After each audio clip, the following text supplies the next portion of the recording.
নমস্কার, আমি Ashok Roy, certified financial planner, founder of Royce Finance. তো আমি এর আগে পোস্ট রিটায়ারমেন্ট প্ল্যানিংয়ের ওপরে যে ভিডিও এই যে করছি তার প্রথম পার্টটাতে আমি আপনাদেরকে বোঝাবার চেষ্টা করেছিলাম যে পোস্ট রিটায়ারমেন্ট পিরিয়ডে কী কী আনসার্টেনটিজ আমাদেরকে প্রবলেমে ফেলতে পারে এবং সেগুলোকে না মাথায় রেখে যদি কোনো প্ল্যানিং করা হয় তাহলে কি বিপদ হতে পারে। দ্বিতীয় আর একটা পার্টে একটা করেছিলাম যে যেখানে কি কি রিস্ক এই পোস্ট রিটায়ারমেন্ট পিরিয়ডে, যেগুলোকে আমাকে মাথায় রাখতে হবে, রেখে আমার স্ট্র্যাটেজি প্ল্যান ঠিক করতে হবে। আর আজকে এই 3 নম্বর ভিডিও যেটা করছি, তো সেটা কি সাবজেক্টটা যেটা করতে চাইছি সেটা দেখুন, আপনি তো অনেক দিন ধরে কষ্ট করে তিল তিল করে একটা সঞ্চয় করে করে একটা অ্যাকুমুলেশন ফেজে একটা কর্পাসকে আপনি বানিয়েছেন। এবার এই কর্পাসটাকে আপনি কি করে এই পোস্ট রিটায়ার হলেন, যখন রিটায়ারমেন্টের পরে আপনি এই কর্পাসটাকে কিভাবে প্রোটেক্ট করবেন, না হলে তো এই কর্পাসটা চলে যাবে। এবার এই কর্পাসটা যদি কোনো কারণে মানে প্রোটেক্ট না করতে পারা যায়, আপনি তো এরকম হবে না যে আপনি আবার অ্যাক্টিভ ইনকামে যুক্ত হয়ে যেতে পারবেন ইচ্ছা করলেই, সেটা সম্ভব নয়। এবং আপনার জন্য কোনো লোনও থাকবে না, আপনি কারোর জন্য কোনো ডিপেন্ডও করতে পারবেন না কারোর উপরে। এই জন্য এটা খুব বড় ইম্পর্টেন্ট পয়েন্ট। তো আমি কয়েকটা পয়েন্ট বলছি, একটুখানি ভেবে দেখতে পারেন এই পয়েন্টগুলো। যেমন ফার্স্ট আগে আমি একটা কথা বলি যে আচ্ছা, আপনার কি কোনো অ্যাডিকুয়েট এবং নিজের করা হেলথ ইন্স্যুরেন্স আছে? মানে দেখুন, আমি দুটো পয়েন্ট বলেছি, একটা নিজের করা, একটা অ্যাডিকুয়েট। নিজের করা বলতে কি, দেখুন আপনি যে জায়গায় জব করতেন সেইখান থেকে আপনাকে হেলথ ইন্স্যুরেন্সটা রিটায়ারমেন্টের পরেও কভারেজ দেবে বলেছে, এরকম আপনি জানেন, সেইটা ধরে রাখেননি তো? তাহলে বলবো আরেকবার ভাবুন। দেখুন, আজকের যুগে যখন কেউ জব করছে বিভিন্ন কোম্পানি, তারা কিন্তু আজকে সমস্ত হেলথ ইন্স্যুরেন্সের কভারেজের সব কিছু আজকের দিনে দিতে পারছে না। তারা আস্তে আস্তে চেঞ্জ করছে, উঠিয়ে নিচ্ছে, অনেক ফেসিলিটি কমিয়ে দিচ্ছে, কারণ যুগটা পাল্টাচ্ছে আস্তে আস্তে। এবার যদি কোনো মানে এমপ্লয়ি তিনি রিটায়ার করে যান, তিনি ওই কোম্পানির রেভিনিউ জেনারেশনে আর কোনো অংশ নিতে পারছেন না। আজকের যুগে, আবার বলছি, আজকের যুগে যেখানে প্রফিট ম্যাক্সিমাইজেশনই সব থেকে বড় লক্ষ্য বেশিরভাগ কোম্পানি, সেখানে তিনি কি এই লং টাইম, আপনি যত বছর পোস্ট রিটায়ারমেন্ট পিরিয়ডে থাকবেন, আপনার রিটায়ারমেন্টের পরে এত বছর চালাবে, তারা নেবে? একটু ভেবে দেখুন তো। এটা খুব বেশি মানে ভাবাটা অন্যরকম হয়ে যাবে না হলে, যে আমি যদি একটা কোম্পানির পলিসির ওপর ডিপেন্ড করি। আর একটা পয়েন্ট বলেছিলাম অ্যাডিকুয়েট। অ্যাডিকুয়েট কভারেজটা কেন বললাম, যে দেখুন আজকে চিকিৎসার খরচ যেভাবে বাড়ছে এবং দিনে দিনে আরও যেভাবে বাড়বে ইনফ্লেশনের জন্য, তাতে আপনি যদি আপনার একটা মোটামুটি কভারেজ না রাখতে পারেন, মোটামুটি কভারেজ বলতে আমি বলতে চাইছি 25-30 লাখ টাকার একটা কভারেজ, একটা টপ আপ পলিসি সঙ্গে রাখা যেতে পারে, এরকমও হতে পারে। এমন একটা পলিসি থাকা উচিত যেটা কোনো পলিসির ভেতরে অনেক কোপে আছে, ফাইন প্রিন্ট আছে, যেগুলো চক করে পড়ে আপনি ক্লেমের সময় ক্লেম পেলেন না, এই রকম ধরনের ঘটনা ঘটলো, কোনো একটা বড় ডিজিজ হয়ে গেল, সেটার জন্য নাকি পুরো ক্লেম পাবেন না, এরকম ধরনের ব্যাপার যেন পলিসির মধ্যে না থাকে। কারণ না হলে দেখুন, একটা বড় কোনো ইলনেস, এই যে পোস্ট রিটায়ারমেন্ট পিরিয়ডে একটা বা কয়েকটা যদি ইলনেস হয়ে যায় আপনার এবং আপনার মিসেসের, আপনি মোটামুটি ধরে রাখতে পারেন, আমরা এই অভিজ্ঞতা দেখেছি 25 থেকে 30% এই রিটায়ারমেন্ট কর্পাস কিন্তু ইরোড হয়ে যেতে পারে। সেই জন্য এই ব্যাপারটাকে টোটাল পোস্ট রিটায়ারমেন্ট পিরিয়ডের মধ্যে এরকম যে ঘটনা কতবার ঘটতে পারে তার তো কোনো ইয়ত্তা নেই। তো এই ব্যাপারগুলোকে একটুখানি না খুব বুঝে চলা উচিত। নেক্সট আর একটা পয়েন্ট, শুধু হেলথ ইন্স্যুরেন্স থাকলেই যে আপনার সমস্ত সমস্যার সমাধান মিটে যাবে তা নয়। সেটা হচ্ছে কি, যে দেখুন আজকের দিনে বাস্তবে চিকিৎসা খরচ কিন্তু দিনে দিনে বাড়ছে। এবার বয়স হলে রোগবালাই তো বাড়বেও, সেটাও বাড়বে।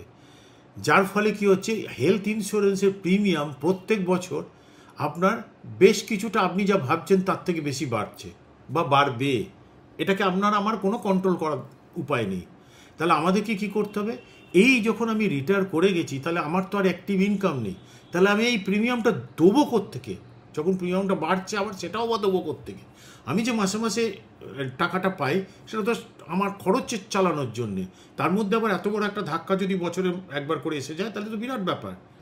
তার জন্য কি করা উচিত, আপনি এর জন্য একটা আলাদা প্ল্যানিং করে, আলাদাভাবে প্ল্যানিং করে রাখুন যেখান থেকে এই হেলথ ইন্স্যুরেন্সের প্রিমিয়াম দেওয়া যাবে। আমরা রয়েস ফাইন্যান্স থেকে আমরা যাদেরই এই হেলথ ইন্স্যুরেন্স করাই তাদের আগে থেকে আমরা একটা প্ল্যানিং করার ব্যবস্থা করি যে আমি সেখানে আস্তে আস্তে করে একটা টাকা জমাবো এবং পোস্ট রিটায়ারমেন্ট পিরিয়ডও আমার ওই ফান্ডটা থেকেই যাবে আমার প্রিমিয়ামের টাকাটা, যাতে আমাকে আর কোনো দিন কোনো দুশ্চিন্তা না করতে হয়। আমার পরে আমার মিসেসের জন্যও যাবে ওইখান থেকেই। এইভাবে তৈরি করা হয় এবং প্রিমিয়াম যতই বাড়ুক সেটা যেন আমার এই ইন্স্যুরেন্সটা যেন না কোনো কারণে বন্ধ হয়, এইটা খুব জরুরি এবং এটা মানে সবসময়তে থাকা দরকার। এরপরে আর একটা জিনিস বলি যে দেখুন, আপনি হেলথ ইন্স্যুরেন্সের প্রিমিয়ামের ব্যবস্থা করেছেন, হেলথ ইন্স্যুরেন্স আছে, সব ঠিক আছে, কিন্তু হেলথ ইন্স্যুরেন্স থাকাটাই কিন্তু সব সমস্যার সমাধান নয়।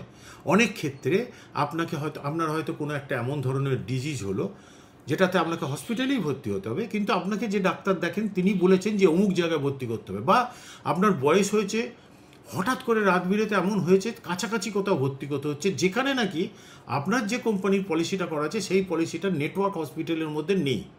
তাহলে এবার কি হবে? চিকিৎসা তো হবে, ক্লেম তো পাবেন, কিন্তু ওই মুহূর্তে আপনাকে কিন্তু টাকা পে করতে, ক্যাশলেস হবে না। তাহলে টাকাটা আসবে কোত্থেকে? টাকাটা আসবে আপনার ওই যে রিটায়ারমেন্ট কর্পাসটা বানানো হয়েছে সেইখান থেকে। তাহলে সেখানে কি হবে, ওখান থেকে তুলে যদি আপনি দিতে হয় আপনাকে, তাহলে আপনার কম্পাউন্ডিংটা ব্রেক হবে। অনেক কম ইউনিটে আপনার একটা পোর্টফোলিও বানানো ছিল একটা অন্য উদ্দেশ্যে, সেটাকে ব্রেক করে নেওয়া হচ্ছে, এটাতে আপনার ক্ষতি হচ্ছে আলটিমেট লং টার্মে গিয়ে বিরাট। তার জন্য এটাকে প্রোটেক্ট করার জন্য একটা প্ল্যানিং রাখা দরকার, একটা মেডিকেল এমার্জেন্সি ফান্ড বানিয়ে রাখা, যেইখানে আপনি চাইলে এই রকম ক্ষেত্রে যেখানে ক্যাশ আপনি তুলে এই চিকিৎসার খরচ দিয়ে দিতে পারেন। তারপর যখন আপনি বাড়ি ফিরে এলেন, এবার রিইম্বার্সমেন্ট হলো, এবার মেডিকেল এমার্জেন্সি ফান্ডের মধ্যে আপনি টাকাটাকে দিয়ে দিন। এরপরে কয়েকটা পয়েন্ট বলছি, এই পয়েন্টগুলোকে একটু খুব ভালো করে লক্ষ্য রাখা দরকার। সেটা হচ্ছে এই পোস্ট রিটায়ারমেন্ট পিরিয়ডে আপনার কর্পাসটাকে যদি আপনি প্রোটেক্ট করতে চান, তাহলে ফার্স্ট হচ্ছে আপনার ইনভেস্টমেন্টগুলো যেন চারিদিকে না ছড়ানো থাকে, সেগুলোকে গোটান। বলবেন কেন? দেখুন, আপনি আগে মেনে নিন বাস্তবটাকে যে আপনি রিটায়ার হয়েছেন, আপনার বয়স দিনে দিনে বাড়বে, কমবে না। আপনার ক্ষমতা, মনে রাখার ক্ষমতা ইত্যাদিও কমবে, বাড়বে না। রোগ বালাই হবার ব্যাপারটাও বাড়বে। তো এমতো অবস্থায় আপনি সব ম্যানেজ করতে পারবেন। কালকে যদি আপনার কিছু হয়ে যায়, আপনার পরবর্তীতে আপনার স্পাউস এগুলো ম্যানেজ করতে পারবে? এই কোথায় কি আছে না আছে, এগুলোকে গুটিয়ে নেওয়া ভালো। ফিজিক্যাল অ্যাসেটের ওপরে ডিপেন্ডেন্সি কমান, অনেকে, যেমন ধরুন একটা এক্সাম্পল বলছি, এরকম অনেক আছে, যে যেমন ধরুন আপনি ঠিক করেছেন যে আমার কিছু ফ্ল্যাট কেনা আছে, আমি ওখান থেকে রেন্ট পাবো, ওইটা থেকে আমার একটা ক্যাশ ফ্লো ইনকাম হবে। খুব ভালো প্রস্তাব, এ নিয়ে কোনো ডাউট নেই, কিন্তু এর কিছু ইনহেরেন্ট হেডেক আছে। সেটা কি, যে একবার কোনো রেন্ট চলে গেল, তো ভাড়াটে আর একটা জোগাড় করা, একটা গ্যাপ আছে, সেই পিরিয়ডে আমি যদি টাকাটা না পাই আমার চলবে কী করে, আমার তো আর কোনো ইনকাম নেই। দ্বিতীয় নম্বর হচ্ছে এই লিটিগেশন আছে এখানে, অনেক ক্ষেত্রে ভাড়ার ক্ষেত্রে তার মেনটেনেন্স আছে, তার সারানোর ব্যাপার আছে, ইত্যাদি ইত্যাদি। এবার এই একই কথা বললাম, আপনি যেহেতু দিনে দিনে বয়স বাড়ছে, এগুলোকে কি করে করবেন? আপনার পরে এটাকে সেল করবে কে? এটাকে লিকুইডেট করার দরকার হলে কী করে করা যাবে? পার্সিয়ালি লিকুইডেট করা যায় না, আর এই সময় লিকুইড মানির খুব জরুরি পোস্ট রিটায়ারমেন্ট পিরিয়ডে। তারপরে ধরুন অনেকে আবার এরকম ভাবেন যে আমি অমুক কোম্পানির স্টক কিনে নেবো, ও তো রেগুলারাইজ ডিভিডেন্ড দেয়, আমার ওখান থেকে একটা ক্যাশ ফ্লো ইনকাম আসবে। বা আবার এরকম হয়েছে, বহুজন আছেন কিছু বোঝেন না, যে মিউচুয়াল ফান্ডের SWP করে নেবো, আমাকে তো 12% করে দেবে কি 10% করে দেবে। খুব ভালো কথা, কালকে যে ফান্ডটা থেকে দেওয়া হচ্ছে মার্কেট ডাউন হয়ে গেছে, ওই ফান্ডটা আর দিতে পারছে না, পারফর্ম করছে না, তাহলে তখন সে কোত্থেকে টাকা দেবে? আপনার ক্যাপিটাল থেকে। তাহলে আপনি রিটার্ন অন ক্যাপিটাল হয়ে গেল, ক্যাপিটালই আপনি খেয়ে দিচ্ছেন। এই ধরনের বোকামোগুলো আমার মনে হয় না করাটাই উচিত। আর একটা জিনিস হচ্ছে কি, যে আমি সব জানি, আমি কোন প্রোডাক্টটা কখন রিইনভেস্টমেন্ট করতে হবে, কবে ম্যাচিওর হবে, কখন রিইনভেস্টমেন্ট করতে হবে, সব আমাকে দেখতে হবে, আমার যা কিছু আছে সব মনিটরিং আমি করে নেব। এইটা বোধহয় ভাবা খুব বেশি বাড়াবাড়ি হয়ে যাচ্ছে। এটা এইবার আস্তে আস্তে করে এটা কোনো প্রফেশনালস অ্যাডভাইসারের সঙ্গে যোগাযোগ রাখুন, তার ওপরে ছাড়ুন। কারণ আপনার পরেও কিন্তু আরেকজনের লাইফ কাটাতে হতে পারে। তো পুরো ব্যাপারটাকে দেখে নেওয়ার ব্যাপার আছে। প্লাস আপনার বেনিফিশিয়ারিদের কাছেও কোনো কারণে আপনাদের অবর্তমানে সেই টাকা পয়সা পৌঁছে দেওয়ার ব্যাপার আছে।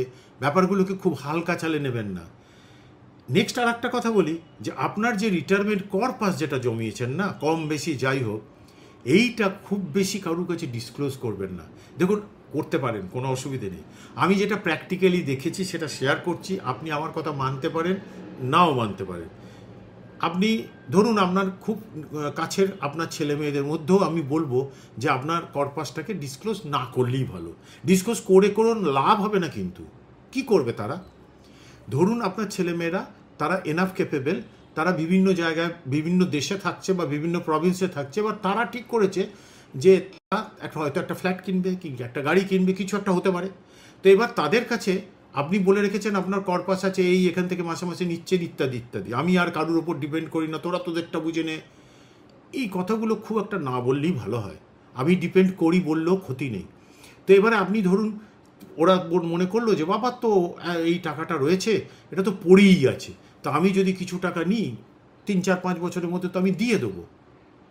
দেখুন, আপনি তখন না বলতে পারবেন না, কিন্তু সম্পর্কটা খারাপ হবে। তো এবার সেক্ষেত্রে দেখুন, তারা দিয়ে দেবে, আমি মানছি দিয়ে দেবে, কিন্তু আপনার তো কম্পাউন্ডিংটা ব্রেক হলো। যদি কোনো কারণে সে দিতে না পারে, আপনি তো আবার নতুন করে চাকরি করে অ্যাক্টিভ ইনকাম করে আবার ওটাকে ভরতে পারবেন না। আপনার যে কী লাগবে আপনি তো জানেন না, কত বছর বাঁচবেন। এগুলো অনেক কিছু আনসার্টেনটিজ আছে, এগুলো একটু ভেবে দেখা দরকার। আর যদি ধরুন আপনি না জানান, তাহলে কি হবে? দেবেন না, আমি বলবো দিন। আপনি কি করবেন? ধরুন জানাননি, এবার আপনি শুনলেন যে ওরা একটা এই কিনতে যাচ্ছে, একটু টাকা পয়সায় অসুবিধে পড়েছে, আপনি নিজে থেকে যদি বলেন 2 লাখ টাকা তোকে আমি দিয়ে দেবো, তুই চেষ্টা কর, এটা অনেক বেটার রিলেশনশিপ রাখতে পারে। তো দেখুন, দয়া করে আমি কাউকে বলছি না যে আপনার ছেলেদের উপর সন্দেহ করবেন না, ভুল মানে বুঝবেন না। আমি আপনার রিটায়ারমেন্ট কর্পাসকে প্রোটেক্টের কথা বলছি, প্র্যাকটিক্যাল যেটা সেটা বলছি। তো এটা ভেবে দেখতে পারেন। এবার দেখুন, আর একটা জিনিস আমি বলবো, আপনি কি জানেন সেটা আপনি জানেন, এ নিয়ে আমার কোনো ডাউট নেই, কিন্তু আপনি কি জানেন না সেটা কি আপনি জানেন? অতএব সব কিছুকে মানে সারা জীবনটাকে যেটা আপনি সঞ্চয় করেছেন, আজকে যদি বহু মানুষের উপদেশ পেয়েছেন, বহু মানুষকে দেখেছেন, আজকে একটা রিটায়ারমেন্ট কর্পাসটাকে প্রোটেক্ট করার জন্যে চারিদিক থেকে আপনার কাছে বিনা পয়সায় প্রচুর মানে কি বলবো ইনফরমেশন আসবে। হ্যাঁ, তো একটা জিনিস মানবেন, এই ইনফরমেশনগুলো শুনুন, খুব ভালো কথা।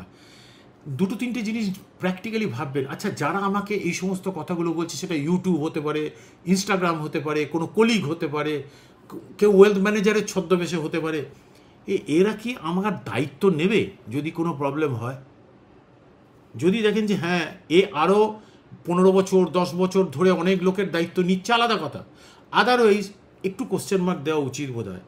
দেখুন, আপনি কি করবেন আপনি ঠিক করুন, টাকা আপনার, লাইফ আপনার, তাই না? বেনিফিশিয়ারিরা আপনার মুখের দিকেই তাকিয়ে বসে আছে। আপনার বেনিফিশিয়ারিরা, আপনার একটা ডিসিশন যেন ইস আর ভাগ্যিসের মাঝখানে না যায়। তখন এগুলো যদি জানতাম, ভাগ্যিস এগুলো জেনেছিলাম, এটা যেন না হয়। তো কারণ হচ্ছে এটা আপনার জীবনের লাস্ট সঞ্চয়। তো যাই হোক, এই ভিডিওটাতে আমরা ঠিক মানে কিভাবে কি করি সেটা বোঝালাম। তো এর পরের ভিডিও যেটা আসছে সেটা হচ্ছে আমরা রয়েস ফাইন্যান্স এত বছরে এত মানুষের পোস্ট রিটায়ারমেন্ট পিরিয়ডটাকে কী করে পিসফুলি তারা রেখেছেন, তাদেরকে স্ট্রেস ফ্রি থাকতে আমরা হেল্প করেছি, সেগুলো নিয়ে বলবো। তো আপনি পরের ভিডিওটাও দেখুন। আগের ভিডিওগুলো যদি না দেখা হয় তাহলে দেখে নিন, অনেক বেশি উপকার হবে আপনার। নমস্কার।